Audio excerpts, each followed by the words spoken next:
Hello বন্ধুরা, চলে এসেছি আবার একটা মিনি ব্লগের সাথে। আজকে 25শে বৈশাখ আর আজকের দিনটা খুব স্পেশাল, কারণ আজকে হচ্ছে আমার শ্বশুর শাশুড়ির অ্যানিভার্সারি। তো আজকে 41তম অ্যানিভার্সারিতে আজকে বর নিয়ে আসলো ফুল, যেটা প্রত্যেক বছর নিয়ে আসে। ও ফুলের তোড়া প্রত্যেক বছর নিয়ে আসে, আর আমি ফুলগুলোকে ফুলদানির মধ্যে সাজিয়ে প্রত্যেকটা ঘরে রেখে দিই সুন্দর করে।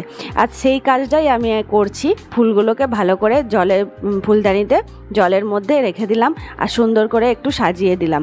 কিছুটা ডাইনিংয়ে, কিছুটা রুমে রেখে দিয়েছি। দেখতে কি সুন্দর লাগছে।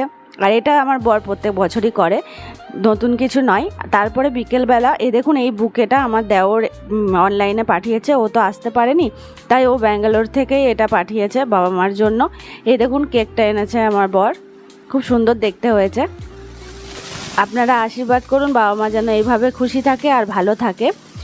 প্রত্যেক বছর আমরা একটু ছোট্ট করে হলেও সেলিব্রেট করি, কারণ এই দিনটাকে আমরা যেহেতু আমাদের কাছে খুব স্পেশাল, তাই সেটাকে স্পেশালভাবেই আমরা সেলিব্রেট করি যতটা পারা যায় ঘরোয়াভাবে।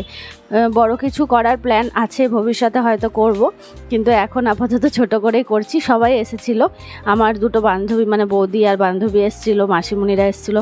তো তারপরে কেক খাওয়ার পর, এই যে কেক কাটার পর কেক খেতে বসে গেলাম। সবাইকে দেওয়া হলো কেক, মিষ্টি আর একটা করে সিঙ্গারা আর একটু কোল্ড ড্রিঙ্কস।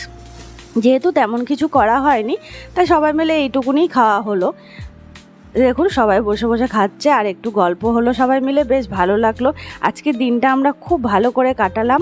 আর এইভাবে যেন তাদেরকে খুশি দিতে পারি, তাদেরকে হ্যাপি রাখতে পারি, এটাই আপনারাও কামনা করুন। আর তারাও যেন তাদের শরীর স্বাস্থ্য যেন ভালো থাকে।